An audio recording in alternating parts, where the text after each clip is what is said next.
Hello students, let's start our sixth chapter of Panorama book Once Upon a Time, which is written by Toni Morrison. Toni Morrison was the eighth woman and the first black woman to receive the Nobel Prize 1993 in literature. She was she also won the Pulitzer Prize for fiction. तो Tony Morrison जो थी जो यह speech है एक और इसको जो लिखा है वो टोनी मॉरिसन ने लिखा है।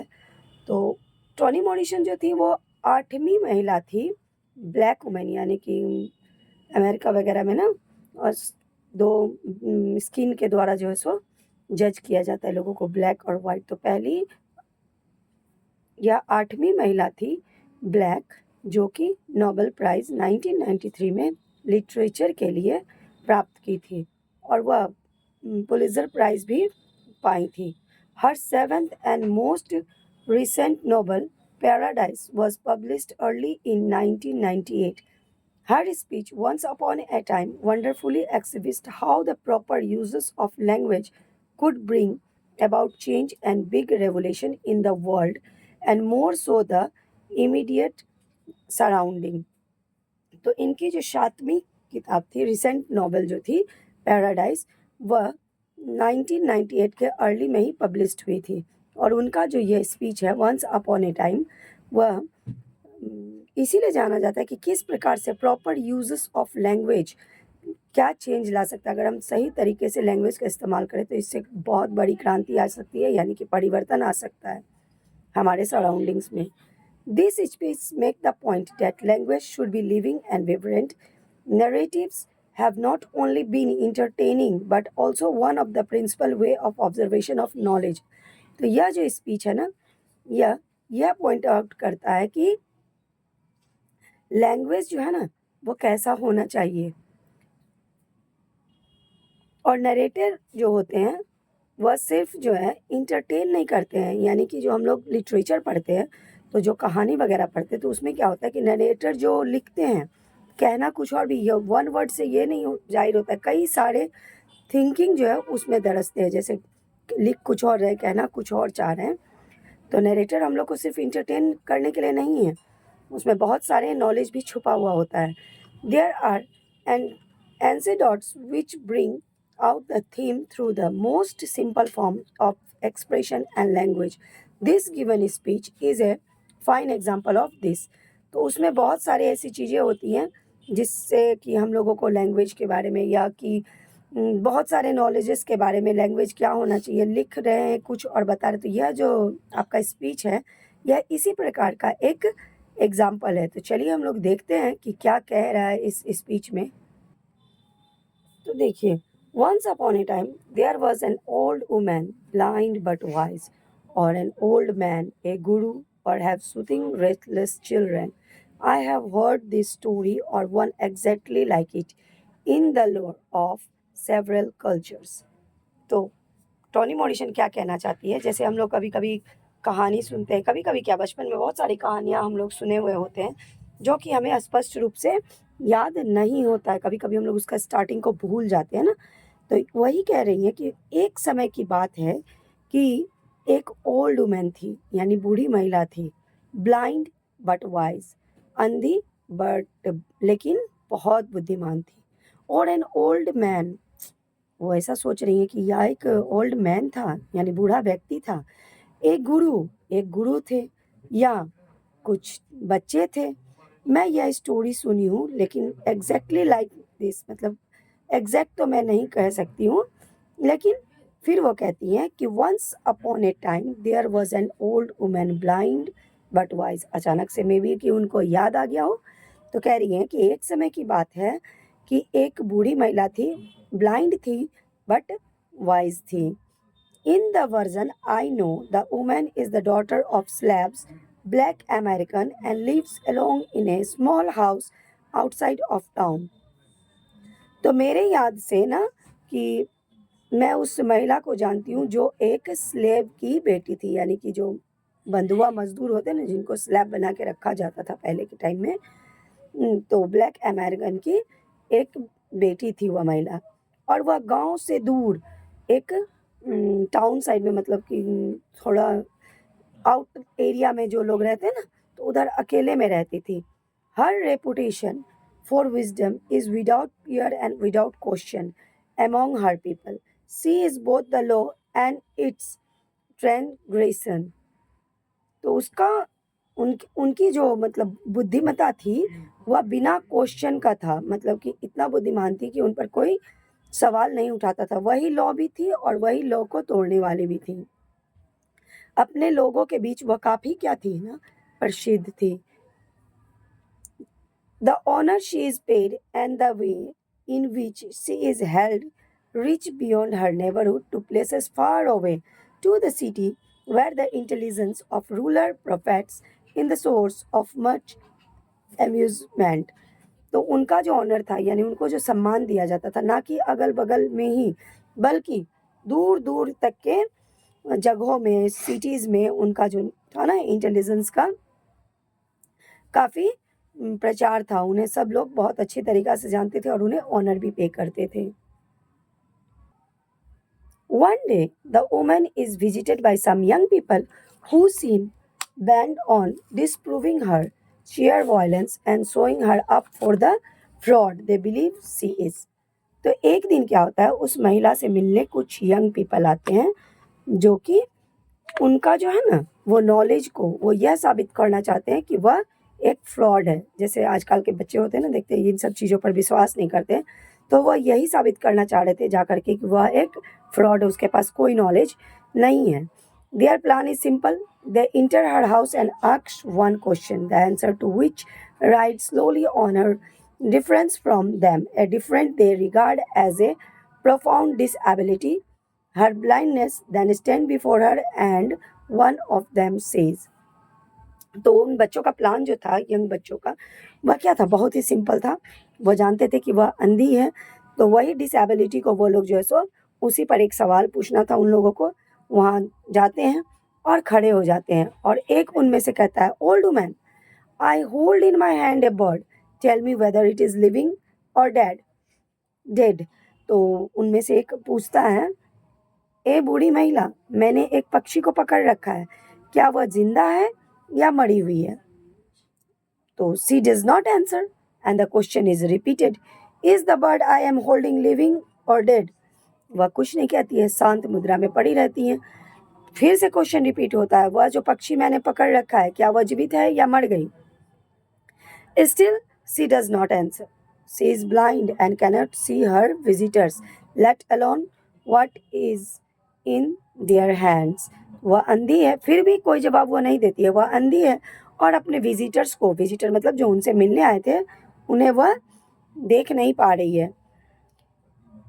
She does not know their color, gender or homeland. She only know their motive. तो उस बूढ़ी महिला को यह नहीं पता है कि उसका रंग क्या है, उसका जेंडर क्या है, उसका घर कहाँ है, लेकिन उन्हें सिर्फ यह पता था कि उनका मोटिव क्या है, वो लोग यहाँ पर क्यों आए हुए हैं. The old woman's silence is so long, the young people have trouble holding their laughter. तो वो जो बूढ़ी महिला थी वो तो चुपचाप थी, वो तो कुछ बोल ही नहीं रही थी, बहुत लंबे समय तक चुप थी. तो उन लोगों के जो यहाँ यंग पीपल आए हुए थे, वो लोग बड़ा मुश्किल से अपनी हंसी को रोक पा रहे थे. Finally she speaks and her voice is soft but steam. I don't know, she says. I don't know whether the bird you are holding is dead or alive, but what I do know is that it is in your hands. It is in your hands. तो finally जो है महिला बोलती हैं, उनकी आवाज़ बड़ा शांत होती है, बस सख्त होती है. वो कहती है, मुझे तो नहीं पता कि तुमने जिस पक्षी को पकड़ रखा है वो जिंदा है या मर गई, लेकिन मुझे यह पता है सिर्फ कि ये सब तुम्हारे हाथ में है, ये सब तुम्हारे हाथ में है. For parading their power and her helplessness the young visitors are reprimanded, told they are responsible not for the act of mockery but also for the small bundle of life sacrificed to achieve its aim. तो वह महिला कहती है कि तुम्हें जो power मिला है उसका गलत इस्तेमाल मत करो. तुमने सिर्फ मोकड़ी के लिए, यानी कि मजाक के लिए सिर्फ जो है सो जिम्मेदार नहीं हो, इसके लिए भी हो कि एक छोटे से जीवन को तुमने अपने मकसद को पूरा करने के लिए क्या कर दिया, सेक्रीफाइस कर दिया। The blind women shift attention away from existence of power to the instrument through which that power is excited.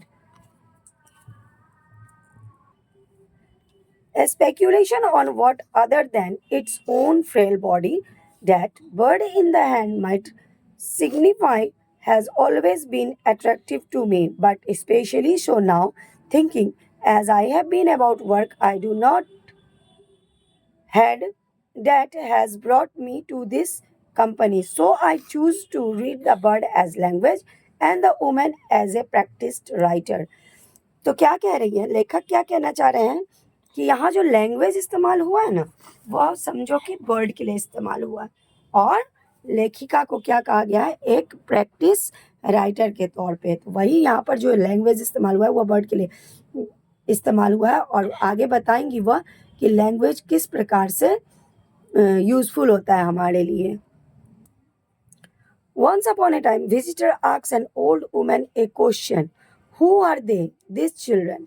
What did they make of that encounter?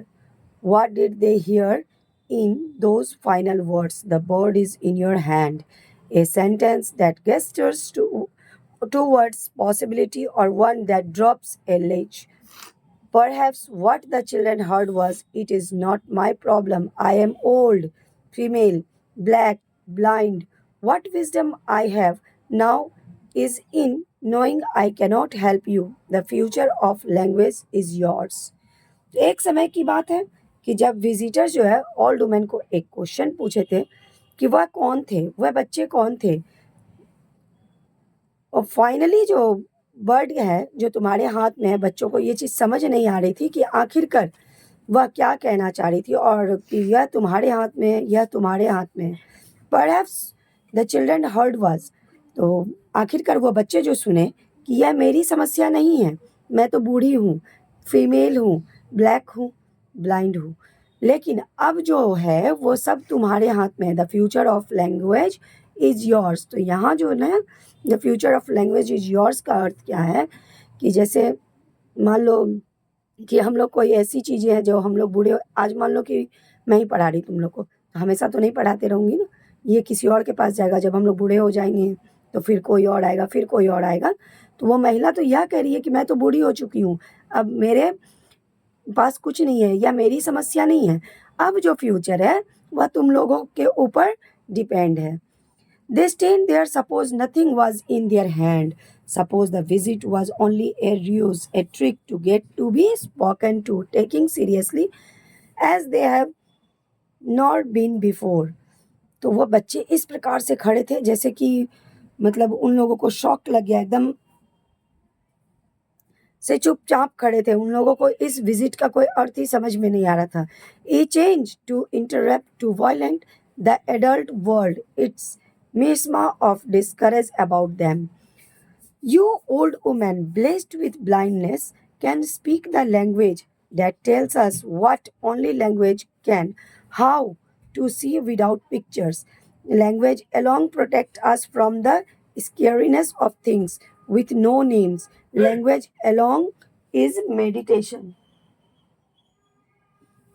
तो क्या सोच रहे हैं आप, वो बूढ़ी महिला तो क्या थी, किस चीज़ से ब्लेस्ड थी, ब्लाइंडनेस से ब्लेस्ड थी, और वह जो है ना द लैंग्वेज डेट टेल्स, तो वह जो लैंग्वेज बोल रही थी वह क्या था कि वो तो देख नहीं पाती थी, ओनली सुन पाती थी, पिक्चर तो उन्हें नहीं पता होता था।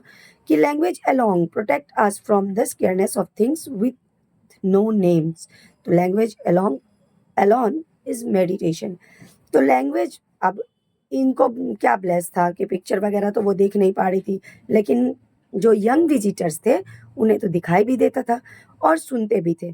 वही कहना है कि लैंग्वेज अपने में क्या है, एक मेडिटेशन है, यानी ध्यान है।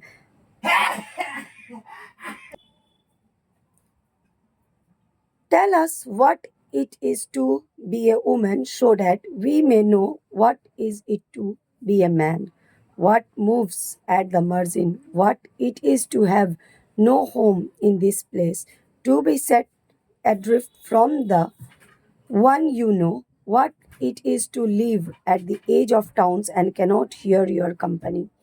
तो आप बच्चे बोल रहे हैं, आप बताइए कि क्या महिलाएं होती हैं, क्या पुरुष होते हैं, और किस प्रकार से अलोंग यानी कि अकेले रहने में क्या होता है.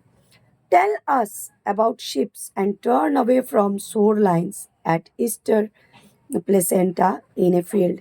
Tell us about a wagon load of slaves, how they sang so softly their breath was indistinguishable from the falling snow. तो हमें बताइए, बच्चे बूढ़ी महिला से पूछ रहे हैं, हमें बताइए वो शिप के बारे में जो सी शोर से टर्न होते हैं कहाँ जाने के लिए, प्लेसेंटा की फील्ड में. हमें उस स्लैब्स के बारे में बताइए. वैगन लोड मतलब कोई चीज़ में जो लोड किया जाता है जैसे गाड़ी वगैरह में, वैसे वैगन लोड स्लेब्स के बारे में बताइए, जो बंधुआ मजदूर वगैरह होते हैं उसके बारे में बताइए. और वह बताइए कि किस प्रकार से वो लोग गाते हैं, उनकी सांसें किस तरह से लगती है जैसे कि बर्फ़ की बारिश हो रही है. How they knew from the hunch of the nearest shoulder that the next stop would be their last.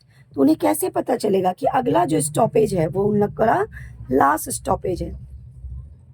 The indoor opens, a girl and a boy step away from its light. They climb into the wagon bed. The boy will have a gun in 3 years, but now he carries a lamp and a jug of warm cider.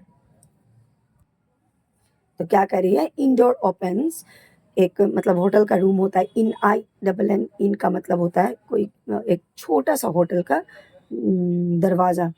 तो उस hotel के दरवाज़ा खुलता है और उसमें से एक लड़की और एक लड़का बाहर आते हैं और वह वैगन बेड की तरफ जाते हैं. लड़का जो है 3 साल बाद उसके हाथ में गन आ जाएगा, लेकिन अभी उसके पास एक लैंप है और एक जग है, वो भी वार्म सीडर का, यानी एक तरह का वाइन होता है, वह उसे सीडर कहते हैं.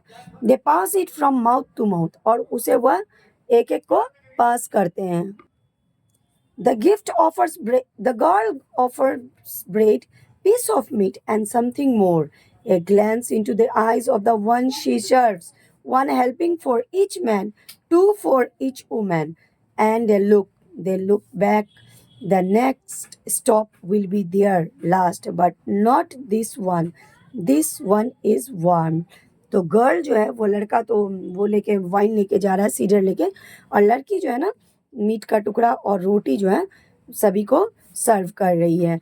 और वह आगे देखते हैं कि ये वाला स्टॉप इनका नहीं है. It's quiet again when the children finish speaking until the woman breaks into the silence. फिर से एक क्वाइट साइलेंस हो जाता है जब वह बच्चे अपना बोलना समाप्त करते हैं, जब तक कि वह बूढ़ी महिला मतलब उस साइलेंस को भंग नहीं करती है. Finally, she speaks, I trust you now, I trust you with the bird that is not in your hands, because you have truly caught it.